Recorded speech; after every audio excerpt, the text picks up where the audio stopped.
Welcome, my name is Fabian Westerheide, entrepreneur and investor with a passion for artificial intelligence, and this is a Rise of AI virtual chat. And my guest today is Daniel Jeffries. And Daniel Jeffries is a science fiction author. He's a crypto guy, he's a programmer, he's an AI guy, an entrepreneur, he's many things. You can't put in a box. So in this episode we will have a very interesting and lively conversation about where's Corona today, what happens after Corona, what is the impact on society, do we have to wear masks all the time. It was, as usual, a live show, so enjoy it. And if you would like to comment this, you can still click on the link, you can read the chats, else just watch it, and we will hopefully see you again next episode.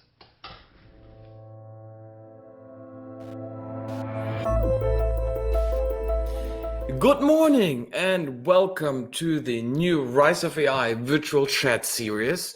Today we speak about the post-corona world, and that's why I'm wearing this mask, because we all have to, depending on the country where you live on, to wear those masks on public places, if you go to public administration, if you go grocery shopping, even if you want to cut your hair. And that brings us directly to the topic. From my view, for us, Western world, the worst is over, especially in Europe. Now it's time to look forward, to talk about what's left, analyze the situation, and envision the future. And for this, I have invited today Daniel Jeffries, who is in the green room and who will come live soon. So, as usual, please introduce yourself. So share your LinkedIn profile with you. Tell us where you are. Say hello from wherever you just logged in today. And network with the people. You can do it after we have gone live. The chat will stay online and then you can exchange them. Even if you replay this, you can still get the LinkedIn profiles of everyone out there. If quality isn't perfect, that's home office. That is software as a service. That's we can't really change. Also, we have questions down there, so you can ask us questions in the talk and I will see them and then I will ask them then directly, and you can answer the polls. I have created a few of polls to see a little bit what your opinion is, and the knowledge there is free for everyone. So let's also, if you want to tweet a picture of yourself wearing your mask, feel free to share it. I thought I start with this today. Also, check out my t-shirt. It's perfect for today. So choose your mask and you can write in the blog, who's this, or this. For those who are live today, comment if you have recognized one of them. Dan and I just were discussing them and we realized, hey, there was something from the 90s to today. So for me, the whole Corona topic became aware clearly in the moment when they shut down Wuhan in China in January. I maybe have heard a little bit about this, but it came clear in my mind like, wow, something serious is happening when Chinese are locking down 30 million people, just like this. I mean, I never heard about this since the wars, and I speak about the world wars in Germany. That was like, wow. And in this moment, I started prepping. I mean, I'm a small prepper, so my wife and I would just purchase more of everything as usual, and we started to stockpile water and electricity and batteries, and canceled maybe vacations, or we did not book anything there, and we just started prepping, and then not much happened. 2 months later, the whole world was in the Corona mess. I mean, it hit whole world. From when I thought for a second this would stay in China, it did not. And latest in March, it hit in Europe. And let's just analyze for a second what happened. They closed the borders within 24 hours, country by country. The army went out in some countries. In Italy, we saw the army in the streets. We saw dead people lying on the street. Dead people. I don't remember anything outside of war scenarios. We have dead people lying in the streets, or where they have to put them in freezers. Schools were closed. No education for a moment. Like whole generation of kids couldn't go to schools and do the exams. No kindergartens. No travel. No tourism. Like whole vacation. Dead. Everyone stuck at home. No entertainment. No cinemas. No festivals. done. No courts, no administration. I mean, courts were down. Everything was down. And it's still not open today. And citizen rights were gone like this. I mean, you're not allowed to go out in larger groups than two, or not at all. You were not allowed to operate your business. You were not allowed to go demonstrate, or and citizen rights very strongly limited. Couldn't meet people, and we had a phase. It's over now for Germany and some parts of Europe. You could not leave your home, and honestly, it sucked. Man, the first weeks I thought, hey, that's like forced vacation. For 4 weeks I was home playing PlayStation and reading books and just shopping online. It was good. And then second 4 weeks were like, damn, I want to get out, and now I'm back to the new normal. And I will speak with you and then about the new normal. What is the new normal for us? So today, let's take the example of soccer. We had in Germany soccer again, Bundesliga, last weekend. And normally you can place 40 to 60,000 people in a stadium. It was full empty. Only the players in the field. You could hear them yelling and shooting. Even if some had a foul, they yelled, you hear it. A couple of hundred people are around in the services. That's it. Is this the future? Is this how we have bread and butter? Or I know they say bread and games in English, or bread and circus. That's mass entertainment in future. No one is doing it live anymore, only virtual. We will see huge trend in virtualization. I mean, I have a portfolio. A couple of other people here are in the digital industry. Digital goes up. It's cool. It works. Healthcare, that's something. Everything is more aware. And yes, Big Brother is watching us more than ever. I mean, in Germany, we'll get an app which is tracking us in real time where we are. Some countries already do this for years, official, not official, but we will have this as an official thing too. Big Brother got really, really big everywhere. And we will discuss also how much Big Brother will let it go. How much freedom will we return? Because I say in the post-corona world, nothing will be the same. And what we have lost, we will not gain back. So my guest today, it's Daniel. And I know Daniel for a couple of years now. And one reason I know him is he is a science fiction author, among other things. And I started reading his books. And one book I can recommend is The Scorpion Game. I really enjoyed it. Another book you can try to read is Yasmin Wars. It's huge, and I always tell him, like, I enjoyed it a lot, but I was never able to finish it. He has written a couple of other books. He's a blogger with hundreds of thousands of readers. He is very early and long and good into crypto community. He can program, he can code. He's into AI. He's doing some advisory there. He's just a smart guy. You can call him a guru, a futurist, a thinker, an investor, and businessman, an influencer. I say you can't put Daniel in a box. He would say either he's the box or there is no box. But the best is he will say hello himself. So let me bring him online. Hello. Hello world. Hello Dan. How are you guys doing? Thanks for having me on, my friend. Always good to see you. Wonderful. And memory picture behind us. You don't see it anymore. Rise of AI conference. One thing which got canceled during Corona. Yes, one of many things that got canceled during Corona, unfortunately. And what do you miss the most? What got canceled? I was thinking about this the other day, and I think the things that were thriving before Corona were all of the social aspects of life. Huge concerts, social media led to people going to dancing and giant events. There was everything was based around socialization.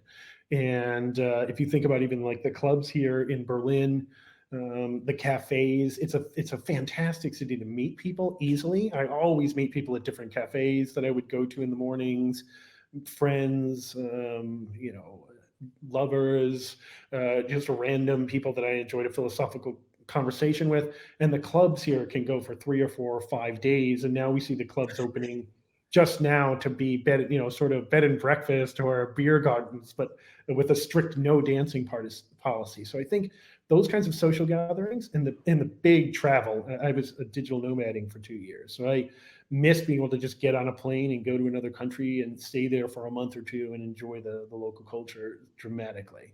It's interesting that you miss traveling. I miss the least the travel. I traveled 14 international trips a year, 180 trips and meetings within a year. I don't miss it. I miss a little bit vacation outside. I'm happy not to travel for at least 3 months now. And I'm not sure when I will travel the normal way again. Well, I don't know when anyone's going to travel the normal way again. But for me, I was very much living the just-in-time digital nomad lifestyle. I had for 2 years I was traveling. I did not have an apartment. After I got my divorce, everything that I had left was in storage, and I haven't been to that storage unit once in 2.5, 3 years. I think I've been there. Actually, that's all right. I went there one time for 2 books, and everything else, I can't even remember the things that are there. And I was living out of Airbnbs. If I wanted to go somewhere, I took an Uber or I took a jump bike. Yes. I didn't have good pots and pans, so I wasn't cooking. I was going out to restaurants. It basically was living the absolute just-in-time reality that was possible when you have a highly functional, highly interconnected, highly efficient society of mass perfect specialization. And I think we have this pushback against this now, where people don't want to be specialized or they don't want to see this interconnected world.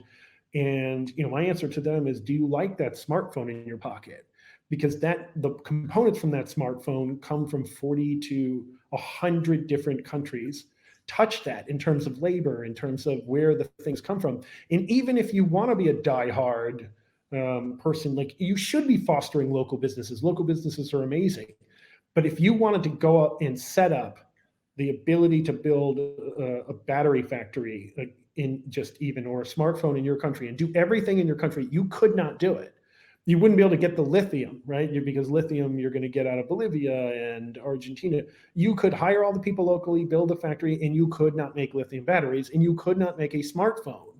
And so globalization, we depend upon the ability to get these things, and it certainly has some downsides, but I personally like being able to get a spice from all over the world. This continues. It did not stop international transport. Interestingly, goods were still delivered because this is a human virus. And interesting, you're from the United States. You left there, you traveled around, you settled for a while in Berlin. Now you're stuck in Berlin, which I think is still positive.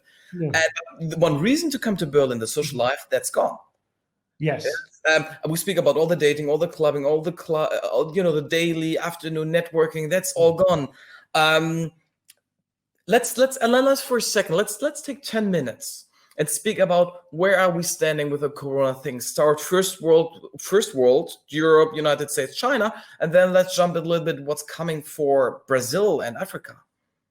Well, I think we've seen a number of different things, and I'd like to do a Monte Carlo analysis of the future where I'm looking for the big branches of which ways things can go. We can only figure out the probability of a number of key things happening, and whether we're going to go down a very dark branch of reality, a middle range where there's some suffering, but there's also some joy in everyday life, or a light branch of reality. There seems to be 3 strong possibilities. But where we've been is it's spread much farther. I originally was on record as saying I didn't think it was. I thought it was overblown. I think everybody was, right. I think a lot of people look back now and say I was thinking about it as this most pandemic. I think very few people were. Very few people took it as seriously as it should be, myself included.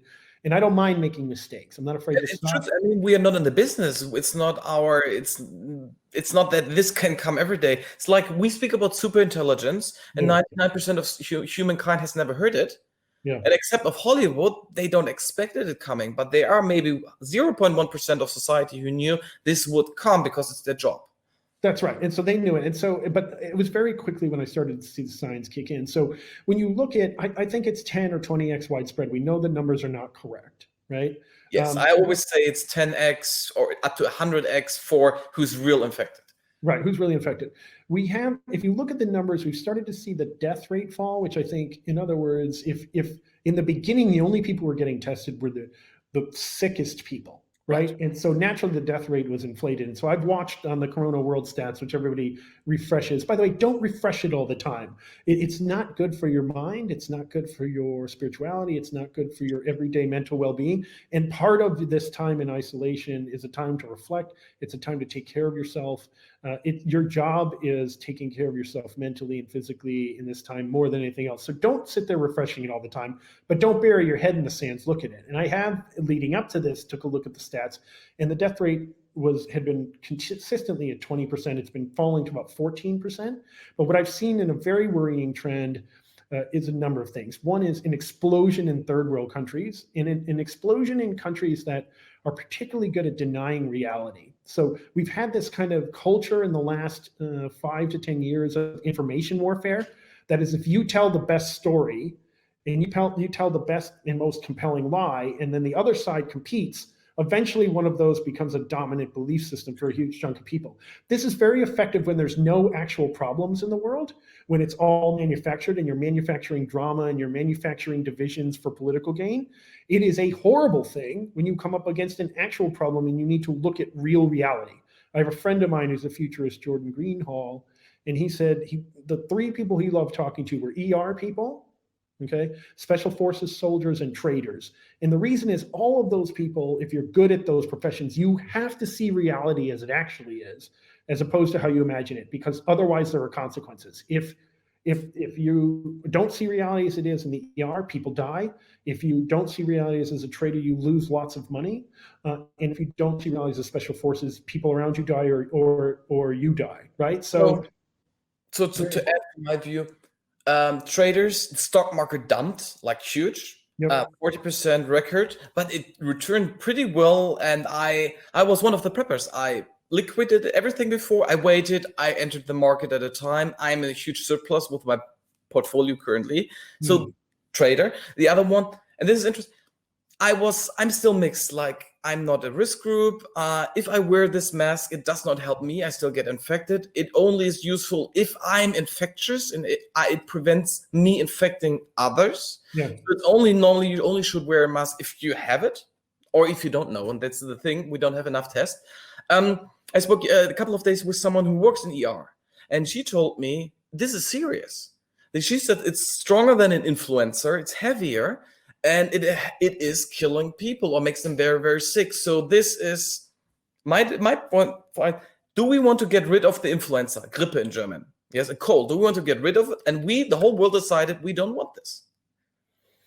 I don't think so. First of all, I think we're trending down a couple of bad trends right now. One is I'm seeing supply chain disruptions, and I'm seeing like you're just seeing in a lot of places, especially where they have giant factory farms or whatever, where meats and certain types of things just aren't showing up on the grocery store. It feels a little like the old pictures you see of the socialist eras in your grandfather's age, right? It fixed pretty fast. After 2 weeks, everything was full again. It was like only 2 weeks of delay in some goods. But now we're seeing different. Every time I go to the store, I see different goods that are missing. I'm also of the mindset that don't go out anymore. Yeah, if you have a complex thing, if you have a complex purchase that you're putting off, buy it right now. I bought a backup computer. I can't afford to be without a computer if mine breaks in a period of time. And I'm concerned that complex things that come from 40 or 50 different countries are going to be challenging. We're certainly seeing disruptions in meat supplies in America. You could go into a Wendy's or a Burger King and not be able to get a hamburger, which is almost unheard of. That's all that they serve. And those big supply chain, if there's any breakdown in it, it is massive, right? So we're seeing that kind of thing, which makes me very nervous. The other thing is, if you look at the cases, they've been exploding in Russia, which has been almost 10,000 cases a day. They've been exploding in Pakistan. They've been exploding in India. They've been exploding in the third world, which does not have the infrastructure to deal with these things. And by the way, also doesn't have the ability to count the effect, because part of an advanced infrastructure is having the ability to do census and calculating numbers. And you can see how bad the first world countries have been struggling with this, right? Just look at the United States, New York. Right. And where we, where that have a culture of sort of democracy or openness have really struggled with getting these things. Also because they're trapped in fighting this information warfare denial thing, where it's all about, you put a rumor on the internet and the rumor becomes reality, right? There's a great book I'm reading on this now called Trust Me, I'm Lying, about a media manipulator and how he would put all the things into the media and play both sides of it. Like he was working on the Tucker Max movie, if everyone remembers that, and he formed the anti-Tucker Max Society. He put up billboards, and then he purchased the stickers to deface the billboards as a protest, took one picture of it, and then tweeted that or sent it secretly to a reporter who then started reporting on it. He would tip off women's groups to protest it when it showed up on campus. And so he's creating this whole firestorm, and it was absolutely and totally manipulated. And people don't realize how much of that is happening all of the time. But right now, this is one of those deadly times where if you do not see reality as it actually is, in other words, it's almost like the area of people keep talking about World War II. We've seen these crashes that are almost as big as the Depression era, right? And if you think about the folks who are maybe living in beloved Germany, which is a very different place now, but if you think about the war, if you think about the Jews who thought, hey, I'm not really liking the way this whole Hitler thing's going, seeing some really bad signs in society, maybe we should just wait it out and see. Versus the guys who are like, you know what, I think we actually should probably get the hell out of here and go somewhere else with their family, even though, not anything bad has happened. They were looking at the trends, and those are the people whose families are still. Where to go? This thing hit the whole world. I'm sure it will make maybe refugees more extremes and more people will move. But honestly, now you couldn't hide anywhere safe, or? I don't know. I think that there are places that are dealing with it certainly better. But I'm very concerned about the third world disruptions because, in other words, a lot of the supply chain comes from that as well. But also, if you're just looking at people who, don't have the infrastructure to deal with things, we can see the virus explode at a ridiculous level in those areas, right? And really have this second wave. A lot of people have been talking about this as we're at the peak and we flatten the curve. Congratulations. Now everybody goes back out and starts socializing. That is, to me, insane. And when you look at it, I think when the history of this is written, we are not in the peak. We are at the beginning. And we are going to see disruptions for many years from an economic standpoint that are delayed. You're going to see mortgage disruptions. You're going to see waves of businesses that open up again and realize they can't get resupplied and have to close. Your restaurants have thin margins. They're opening up here in Berlin, which has been very successful at controlling it. But now they have to have huge spacing between the tables so they can have half capacity. The margins in restaurants are razor thin. If you could put 40 people in there and now you can only put 20, if you're a small shop and you had to fire your whole staff because you couldn't keep them on for two months during the lockdown, which could extend further, and then you can only fill 20 of those tables, the chances of you staying in business are extremely low. And I think we're going to see a wave of closures, whether we like it or not, and we're going to see a wave of disruptions that's going to be challenging and unexpected for a lot of people. So what was it? 36 million? I have no clue. 36 million unemployed people in the United States after a couple of weeks. I mean, it's always hire fast, quick. Germany is doing Kurzarbeit. We have a huge taxpayer relief if you don't fire anyone. You get up to 80% of the salary for both parties. So there is a huge incentive, financial one, not to fire anyone, just to let taxpayers cover for this and they extended this for years now. Yeah. So that's the German way how they do it. So in Germany, the rule is if you go out, you have to wear a mask, not public, but in the moment you enter a building, and you have to keep 2 meters of distance. So let's talk for now. Okay, what will be worse? Where we will see downside? What business does not work? But to the end, I want to be optimistic, and we will speak about opportunities. Okay, sure. This won't be a chat only about, hey, Corona sucks. No, this is also about opportunities and how you can improve yourself. But let's start. So real estate, I think there will be end of the year, there will be huge bump. Oh, it's not even going to be the end of the year. By the way, commercial, not privately, more in the commercial. Oh, we're going to see banks with a huge number of defaults right on their hands, and we're going to see people with a huge number of defaults. There'll also be opportunities in real estate. If you happen to have money, you're going to be able to buy properties for a song. And in many of these opportunities, eventually there's going to be tremendous opportunity in the stock markets, in all kinds of things, right? Where we're going to, if you're looking to start kind of a new work business, software, artificial intelligence, anything that's remote, anything that is knowledge-based, I think that you're going to be in potentially great shape. I think anything where you're sort of building a social business, or if you've got kind of a physical, I mean, those, if you're doing big concerts or, unfortunately conferences, things like that, it's going to be challenging. In fact, I've already seen big companies like O'Reilly, the famous software bookmaker, they had a whole arm dedicated to conferences, and they've decided to permanently exit the conference scene and only do virtual ones. Eventbrite, one of the largest ticketing for online events, they killed the whole staff in Europe. So from my view, it sucks to do live events. When do you see, when we have again festivals, Oktoberfest, when will we see an Oktoberfest again? And by the way, the people who are live, tell us, a year, next year, never, when will we have something like an Oktoberfest again? The one thing I've learned as a futurist is I don't actually like to predict dates or times. But I can figure out that it's easier to predict certain kinds of events. You can project into a lot of different variables: social, technological, political, economic. You can look at the factors and say, cool, if these things keep going in this direction, then we can go ahead and make this kind of projection. You can't predict black swans.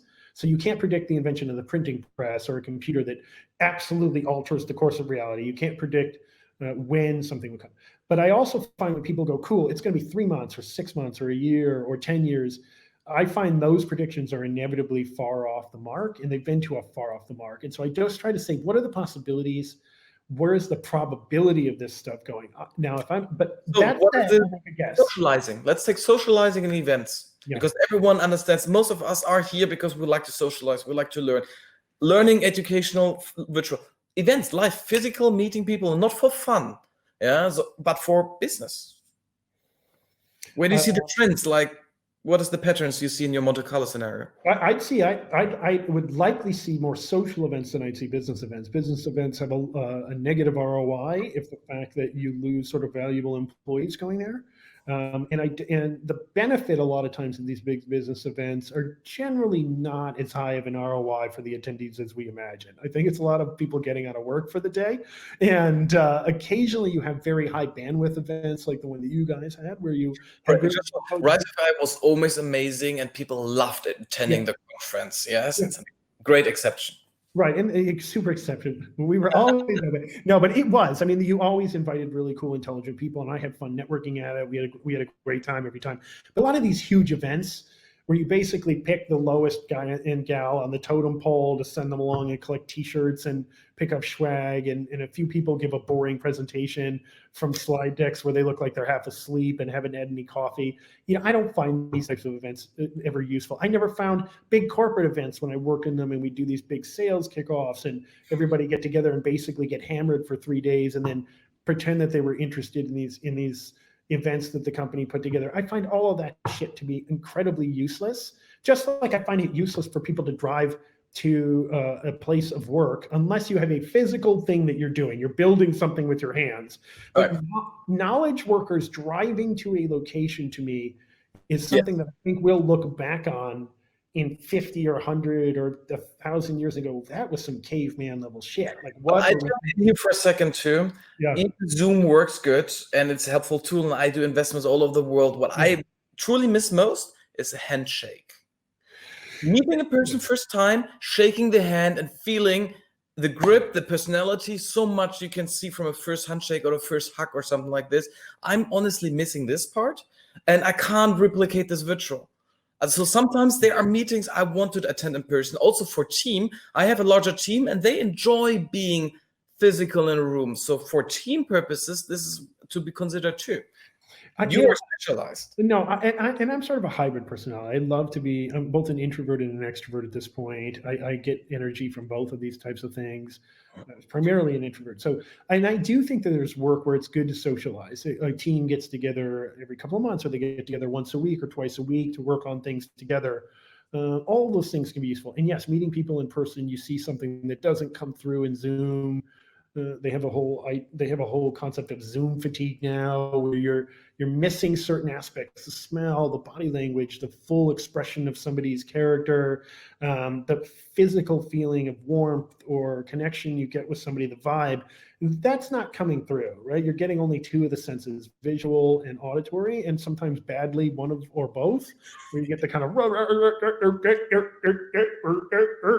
effect, right? Or you get, right? Or it gets pixelated for a while and you're like, I can't see your eyes. What you definitely can't play poker over Zoom, right? But I still feel like this whole concept of taking people and putting them in a vehicle. I would use image recognition and analyze in real time. If I play poker over Zoom, I would use AI or at least you to help me to analyze the facial expressions. Yeah, you'd be a centaur in this place. Yeah, but I still think putting a bunch of people in cars, burning up tons of fossil fuels, burning up the environment to drive people an hour each way all day, frustrated, living in traffic, plus this concept of working 9 to 5, 9 to 6, 8 to 6, 8 to 7, and expecting people to be productive through those hours. We are not machines. I think this is an insane mentality. I think a results-only work environment is the ideal work environment for knowledge workers. Tell me the things that you need done. We'll have meetings to make sure we're on track to discuss it, iterate on it. But I don't care whether I get something done at midnight for people, whether I get it done on the weekend before, whether I get it done during those hours. If I need to pick up groceries in the middle of the day or take a nap or go bike riding, I think that we have a more natural work week that we should allow people to get to. Fully agree. Except that not everyone can do it. So I know people who like to go to an office, who like to work with their hands. And I think it comes, but what I love about this crisis, we got the option. First time, like everyone had to go to an office. And I say 50% maybe will stay in the home office or 30% will stay. A lot of us will return because it's in their pattern for 40 years. Yeah. Many knowledge workers, you call them, those who are here online with us today, they enjoy this freedom now. Yeah. Also, like wearing socks. Yes, I always wear. Oh, I can't do it. I always wear Star Wars socks when I do my video recordings. I mean, that's luxury. You can't go through the office with Star Wars socks. I'm happy wearing pants down there too. I mean, like, you could just go pantsless if you really wanted to on the live podcast here. Look, I mean, people should have the option and they should spend time, but I actually find oftentimes offices, while it's really great to interact with the people that I love, at Pachyderm where I spend a lot of time, I've flown into San Francisco and worked with those folks for a month or a week or two. I love bonding with them, seeing their face, getting a coffee, getting a drink with them, having a nice meal. But honestly, I do find working in the office as an author and a person who uses their brain, who has to get into the deep zone for 3 or 4 hours at a time, which is very intensive. It's like being a sprinter. When people come in, they're like, hey, can you just check this out? Hey, it yanks me out of it. And I end up having to get back into that flow. I find it very, very challenging. And I think most people just love the social interaction, but they're not working as hard when they're in an office. We are highly unproductive in offices. Yeah. So I recommend a portfolio of mine. We had a call 2 weeks ago, Merantix. They sent everyone in home office, sure. And now they only have hot desk. So you can come in, but you don't have a fixed desk anymore because they don't want that you settle too much. Yeah. Yes, you can come in, but you don't have to. It's 100% optional. Yeah. I will see, and then they will do more socializing events, more barbecues, more hanging out, more stuff like this, wine tastings, whatever, where you get the social component. I'm fine with this, and this is positive. I think home office is a good thing. Yes, having more co-working maybe is a good thing. More flexibility is a good thing. More time for yourself, less traveling, less commuting, less cars. Downside, I see more cars. Uber doesn't work currently. Taxi doesn't work. And public transportation is like, they look like criminals in the train, like awful. Yeah, the public transportation is still a gamble at this point. There's a lot of, you wanted to talk about some of the positives. And I wrote an article about a lot of the positive aspects of where I see some of this stuff going. I've written a couple where I thought it was feasible and positive. I wrote one called Corona, A Reason for Hope.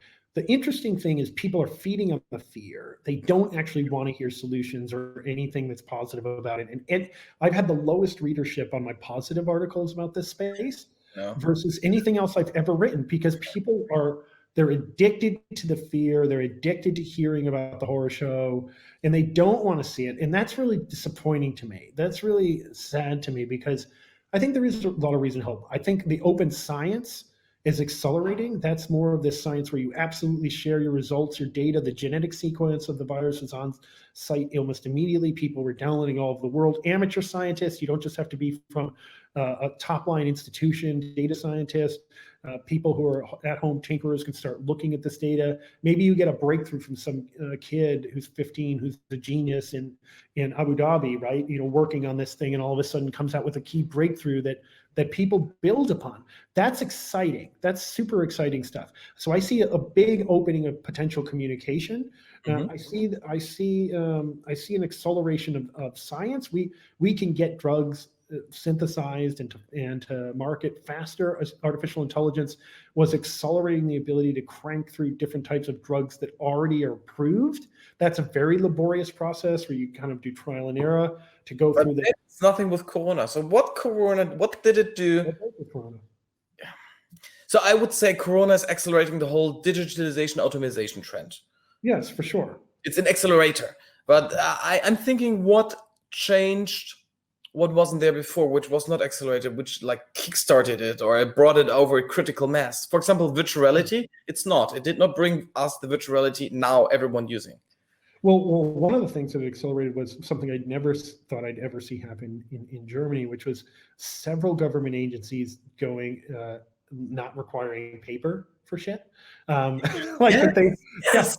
I never saw governments acting so quick. Right, moving like they'd be taking years and years. Every conference I went to, the Germans would be talking about digitalization, and then you go to the office and you get a piece of paper. Literally, when you go to Vodafone and you get signed up on the website to place a complaint, you have to register, and then they send you a thing in the mail. Yes, the physical mail that I have to read a code to then to type back into the computer, and that's to me is so classically German. Yeah. Where you have a piece of paper for everything, right? And so I think we're going to see finally some of those digitalization things accelerate in a lot of ways, and that's good. Some of the dark side of that is I think we're also seeing an acceleration of surveillance technology. Politicians never ever waste a good crisis. A good chance to get more power. And they always know how to sell it as save the children, save the save the elderly people now. Save it from the bad guys, right? Save us from the terrorists, or save the children, right? Mm-hmm. That's been the classic arguments. You can fool half the population half the time into accepting these policies that they always put in a sunset provision. And I always say that the sun never sets on a sunset provision. It never does. I just know that Trump, not Trump, not the other guy, the Bush guy. They were heading the neocons. They had the whole paperwork done and waited. And then 9/11 they forced it, Patriots Act within a day through the parliament, and now it's still valid. It's like the Patriot Act would give them vast overreaching powers. It was in the drawer for almost a decade, almost exactly written as it was passed. They had tried to float it in committees multiple times, and it had been shot down. It was never going to get in there. And within several days, they had it passed with only one dissenting vote. One dissenting vote. And you always see this during crisis in history. The worst accelerations of authoritarianism, of fascism, of communism, of all these kind of dark collectivist behaviors that end up basically living a denial of reality, of creating some sort of utopian bullshit view of reality where everybody doesn't need property or whatever. The realistic society understands that people are both selfish and selfless, that they have a desire for community and personal freedom, that they have a desire for that you need a little bit of control, and you also need the ability to say the things that you want. That's a healthy society. But you see these darker societies basically accelerate this need for control, and you're seeing an acceleration of surveillance. There's every country in the world seems to be working on a contact tracing program. Google and Apple seem to be working on one that's very decentralized and cryptographically based, very hard to screw with. And they've been very smart about it. But most of the countries are just going to default to a big centralized system, and then they're going to make sure, the crisis is over, but we're going to need to have this now. And we should probably create a digital ID that's tied into this. And now we're going to eliminate cash. because cash is uncontrollable. And we're going to create this nice centralized digital cryptocurrency that's basically a surveillance engine right in your pocket where we can track everything that you're doing. So I think those trends are incredibly disturbing, and we're going to see eventually a gigantic pushback of anonymization technology. And I don't think, for instance, the crypto community is going fast enough until they're put under so much pressure that they have to basically create anonymous technologies and platforms that go viral. Whenever you create too much pressure in a society, you see that it pop up somewhere else. And so I think we're going to see that. What I observe in China did not lift the current time really. It's like whatever they got in control. Okay, I spoke with I spoke with a friend yesterday, and he told me he knew about Corona already in November, because he said there was already Corona in Hong Kong, and they used this as a reason to crush down the resistance. He thought for a second it was just a story to have a reason that China, the China Imperium can crush down resistance in Hong Kong. Yeah. My sister, she has a company who's producing stuff, and they have sprays, cleaning sprays, which already have written Corona on it. It's not 19, it's like 16 or something like this. So this is around, it's floating for a while. But China didn't lift the barriers. I mean, they have to seize the power, and they keep it on a higher level now. Germany, I'm very curious how Europe will interact. I've been impressed with the way Germany has generally dealt with it, quite frankly. I think I don't complain the first time in my life about German government. They are even not too slow. I was thinking like how fast they paid out the money, how I got money back from tax authorities within a week. Normally I wait 2 years for this. Yeah. Man, they acted very helpful. I thank for this. I also think that right now, Germany does not have a culture of information warfare and creating your own realities. Of course, in politics, you always have a little bit of that. Politics is always a bit about spin and those types of things. But you don't see this intensive denial of reality. This sort of reality manipulators that we're seeing in the world today, where it's like, where they can make their followers believe that the sky is green. Like I've looked around, and stupidity knows no bounds, right? There's an anti-mask movement now that basically is calling mask communism. You are a fucking idiot if you think that masks are not effective. I'm sorry. You are a moron. You are a fucking moron. And the idea that you would believe this means that you are insane. Actually insane. You are fucking insane. And people, look, these masks are not perfect, but every country in the world, and there's nothing that irritates me more in this thing, every country in the world should be cranking out N95 masks. They should go build the fucking factories, not just rely on the companies and send them orders to produce more than they possibly could. They should have Army Corps of Engineers, whoever, civil servants who are out of work, 36 million people out of work. Guess what? Go make them build N95 mask factories. Okay, get them to crank out 20 or 30 of these. We should be producing 50 billion of these masks and handing them out to everyone, instead of telling everyone that these crappy cloth masks, which these liars basically told, I'm not a big conspiracy nut, but if you look at the pandemic playbooks right on the CDC's website, it says, look, masks are going to be in short supply, so tell people not to wear them. Period. It's right on the website. Go look at their pandemic playbook. And because they want to conserve them for the frontline workers. So they basically lied to people that they don't work. And then they go, oh, well, cool, any mask will work. Just put a scarf around your face. Sorry, but that's not true, okay? It prevents maybe the spray of your own stuff, but particles still get through that. Just because you can't see the particles in the spittle flying in the air, it's invisible, guys. It's super tiny, right? So the N95 masks are basically a maze of polymers and plastics. And by the way, one of the few things in the supply chain that we can localize, you don't need to pull it from 10 different places. Every 3M factory is 100% localized and is able to build the mask with 100% of the labor and components, because they're just little polymers that they put together, right? And it builds this kind of invisible kind of maze for particles that are hard to get through. We should be cranking these things out and giving to everyone. Okay, and getting people back to work. And why are we not doing this? And telling people to wear cloth masks, which basically don't work unless you put, by the way, you can put a shop cloth in those, which you can get online very simply. You can augment it, which almost has N95 level capabilities. You fold 2 of them up, plus a charcoal filter inside of the mask. So if you can get the ones with the inserts, that can be effective versus these other things. So the shop cloth, by the way, much better than paper towels anyway. You can try them. They stay close. They're easy to get. Wonderful. Like this. Yeah, people with their cotton T-shirt putting it over their mask. Just because you can't see through it doesn't mean the virus can't get through it. So for me, this kind of thinking where they told people deliberately, they put people at risk, and in the reality manipulating parts of the world, like in Iran, they originally told they didn't want people to, and obviously Iran's not the only one, but they told the doctors, don't wear masks. We don't want to scare people. So they were killing off their own doctors in the beginning of it. And they were basically under strict adherence not to say things. So anyone that tried to control the narrative in the early days has created more death. The reality manipulators are fucking killing us.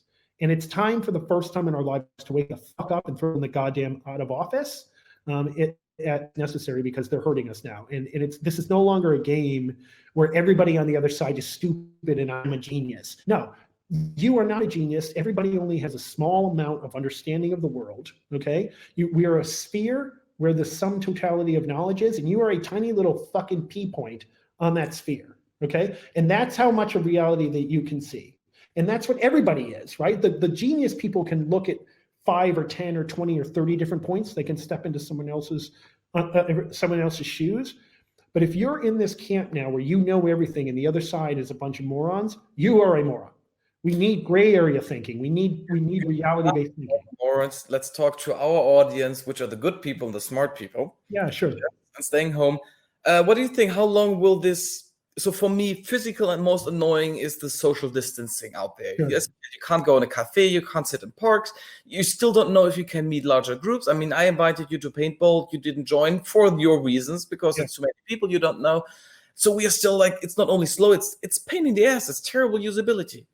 Do you think this will stay now for years, or will it get softer? What do you think? How it will evolve? And let's take Germany or Europe as an example. Well, I've already seen a number of people just kind of get tired of it and ignore it anyway, which will accelerate the virus if it is not already contained.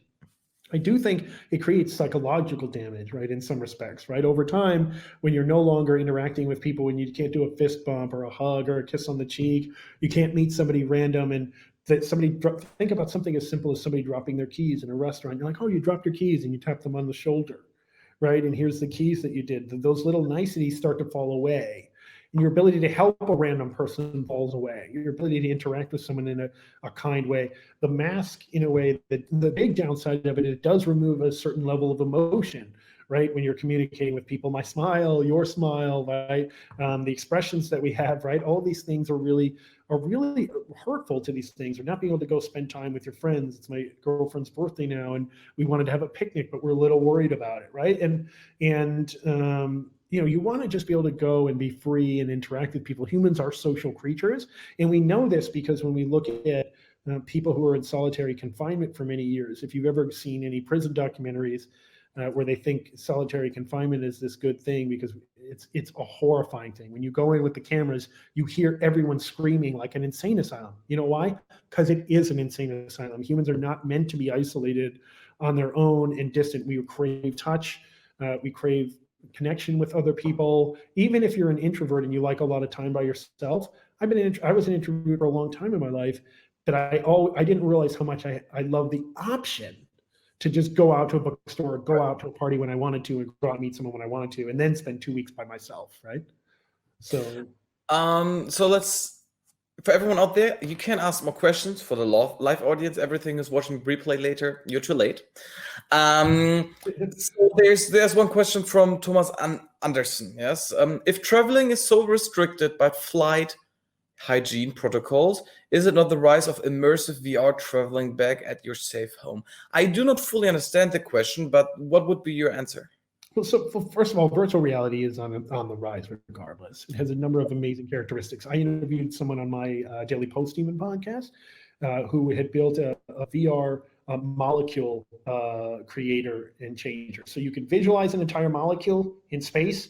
You can tear pieces of the molecule off if you're a chemical engineer or whatever, and put different chemical things in it. build the molecule, send it out to a lab to have it constructed. Amazing. And you realize why wouldn't they always design molecules like this? Well, because the technology didn't exist, right? I've seen artwork where people are painting in 3D all around them, building things in space. I could see you building a virtual dance club where everybody has like a little glass. VR can be amazing. VR is amazing. I have VR here. I play a lot of VR, especially during quarantine. I was even traveling on Google Earth. I was on really cool, but still, it is not mainstream. It's not there. It's not like your smartphone, which when Steve Jobs brought out the first iPod, turning something. It's still always next year. It's not there.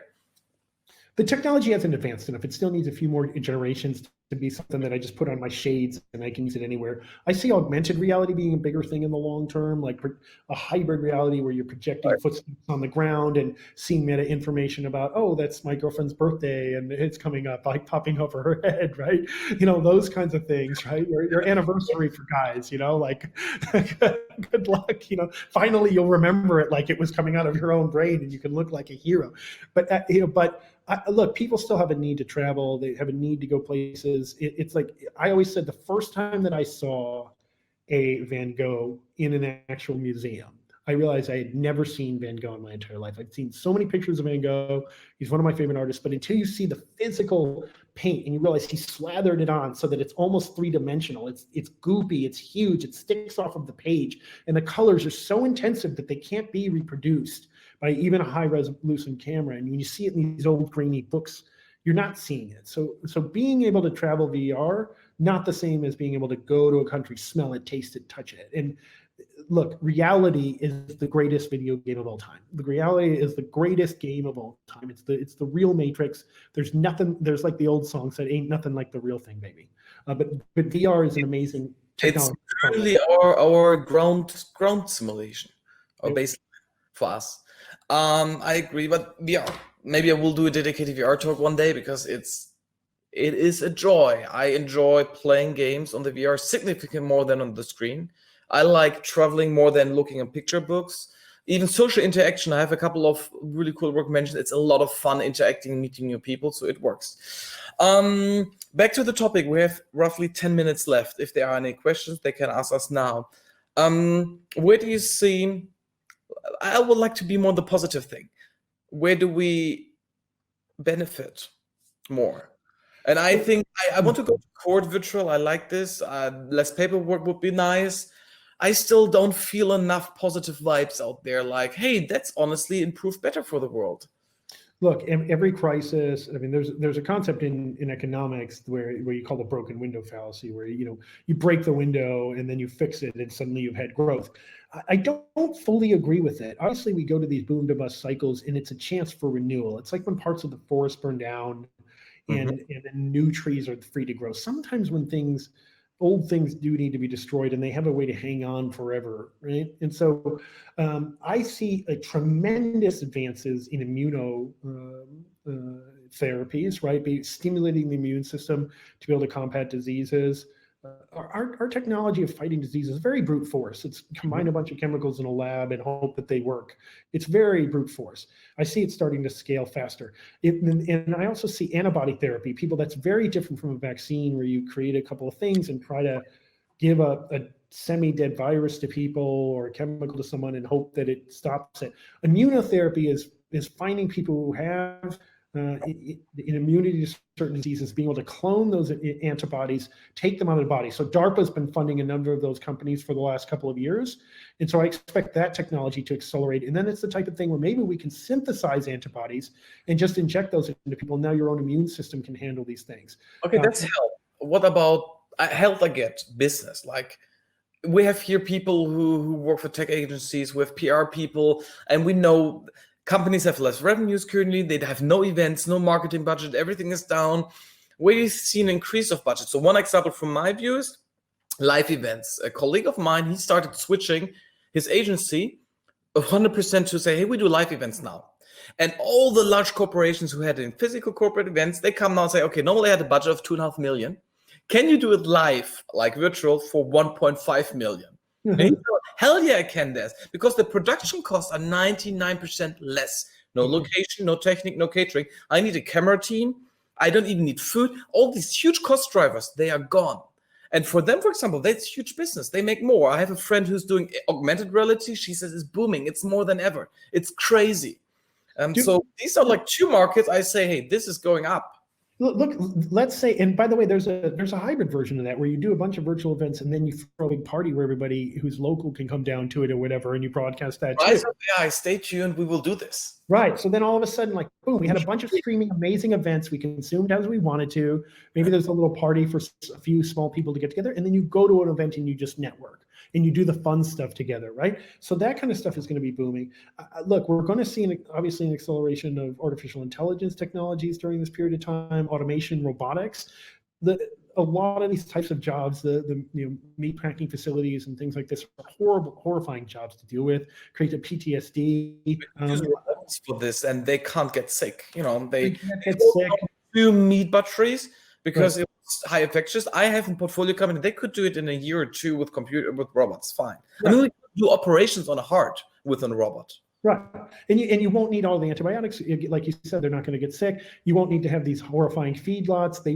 You won't have somebody who's just having a bad day and starts clubbing the chickens in a horrible way. If you've ever seen the kind of hideous videos of the big food factories, so in a way it can be more humane. You're certainly going to see the rise of, I think, sort of these sort of vertical farms, right? These kind of indoor farms are going to be very exciting, right? You're going to see software, behavioral analysis, all kinds of acceleration in that area. I think that's going to be amazing. I don't know what other technologies. If we go down a dark scenario, it's going to augment asymmetric warfare technologies, right? In other words, if this thing keeps going on for years and years and years, and the economic damage is severe, eventually people get really mad, and and when people get really mad, they start fighting and they start killing people. They just accepted it. Right, and so I think the business will continue. Everyone needs big business. This business is thriving. There are just a couple of services like churches who are for 2,000 years first time not closed. It's massage, it's therapy, it's prostitution, it's gambling, it's all those. The government lets them close because first time they have a reason. When you already spoke about this, we have a question by Henry. He asked, would decentralized AI be an option to keep AI from being misused? It doesn't fit perfectly to the topic, but you can say yes or no. Yeah, I'd say no. And the reason is because decentralized AI, first of all, there's not much of a concept. You could do decentralized training of AI. For instance, you could crowdsource out a bunch of, if you wanted to train a system to walk, you could send out 5-second clips to everyone and incentivize them with a reward to say, does this look like walking? Train it. A person would say yes or no, and it would feed back the ability in a reinforcement learning algorithm for the machine to learn to walk. So I see things like that happening. But decentralization of the governance, no, because an algorithm is nothing but a human's bias or ideas implemented into the algorithm itself. And every artificial technology is a dual use technology. It can be used for both good and evil, right? It just like a gun can be used to hunt and feed your family, it can also be used to kill people, right? A lamp could be used to light your house, or I could hit you over the head with it. Obviously, something shade farther to one side or the other is good or evil, right? But like a bomb is generally going to be on the evil side, right? And a lamp's generally going to be on the good side. Artificial intelligence is right in the middle, and it's going to enable both weapons technology and mass surveillance. And it's also going to enable incredible drug design and the ability to detect tumors and triage problems when you're sick, where you're going to have a little app and just take a picture of a mole on your screen right away, and the doctor is going to know immediately whether you should get to the front of the line. You're going to be able to look at macular degeneration on your eyes. You're going to know, he's going to track your heartbeat over time, and you're going to know that you've got some arrhythmia. All of these kinds of things I think are going to be incredible with artificial intelligence. Plus, as it automates ordering, it's going to make businesses more efficient. So, but decentralization, I don't believe, is going to make it more fair. I don't believe there is many ways to make it fair. Each organization itself must be self-governing and have ethics. And it's going to be an individual organization and group's choice in how they use artificial intelligence.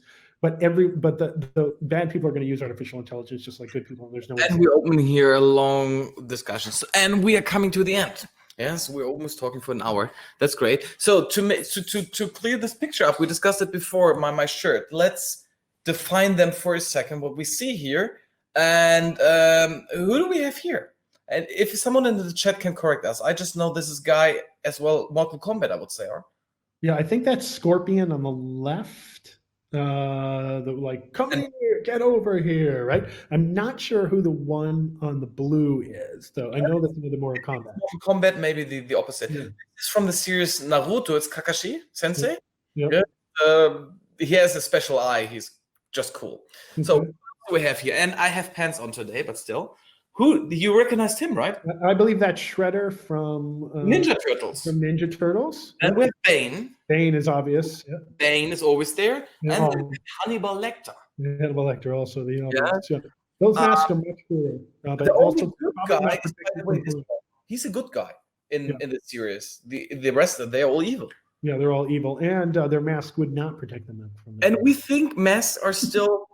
People look at me weird if I wear this. People look at me really weird, and it will be some interesting times. It'll be interesting times, and we do see in sort of Asian countries where there's been a socialization to wear them, and there's maybe not as much of a reliance on facial sort of communication, whereas in Europe and the United States, that kind of emotive, wide expression of things, or this idea of individual choice, has colored people's desire to wear it. Wear a mask for yourself. Reduce your risk. Reduce the risk of other people around you. It's called the tyranny of the commons. If we abuse the commons, and everybody's little decisions affect the overall decision. Every time you use an antibiotic, you degrade antibiotics for everyone else. But since there's no penalty to not doing it, unless you personally get sick, you're more likely to do it and degrade the overall common. And when you don't wear a mask, you're degrading the common. So everyone else stay for a second. Dan, thank you. Yes, it was a pleasure. I really look forward to see you in person one day again, and want to meet your girlfriend too, which came into your life when we couldn't meet physical. So that's like a new thing. And it was as usual pleasure, and we will talk again too. So awesome, my friend. Thank you for having me on. Thank you guys for the couple of questions that were awesome, and it was a wonderful day. Wonderful. Bye. So everyone else, I think that was fun. That was stay home, stay safe, wear a mask. As usual, connect yourself with the others, add them on LinkedIn. With Dan, you just Google him. I have shared the links already. Look at the books, for example, Scorpion Game. And I don't get anything for this. I enjoyed reading it. It is, if you like good science fiction, it's worth it. Should be in your portfolio. Next week, I'm speaking with Chris Bose. And Chris Bose is one of the leading AI avalanchists and multiplicators we have here in Germany. He is advisor to our Chancellor, Angela Merkel, and her digital board. He is, similar like me, active for a lot of parties and helping them and corporations. He's just a little bit older and more mature and is an entrepreneur, and he's just a guy you should meet. He's very unique personality, unique appearance. I think it will be a very interesting conversation with him. I really think he will do it in his home office where you see his keyboards and his pianos. This is like his movie studio. And we will speak about future optimism. Like nothing about Corona, more like, hey, AI can destroy the world. No, AI can be benefit for everything. So it will be a very open talk about where's AI going? Will it be good for society? Will it be terrible for society? How can we use AI for good, for healthcare, as we just mentioned with Daniel? Can we use it for automation, etc., etc.? So log in. I will share the link after this here in the chat if you want to click and if you have not registered yet. Else, I wish you, do I have anything else to say? No, I wish you a great day, and stay safe, stay healthy, definitely, and enjoy the weather.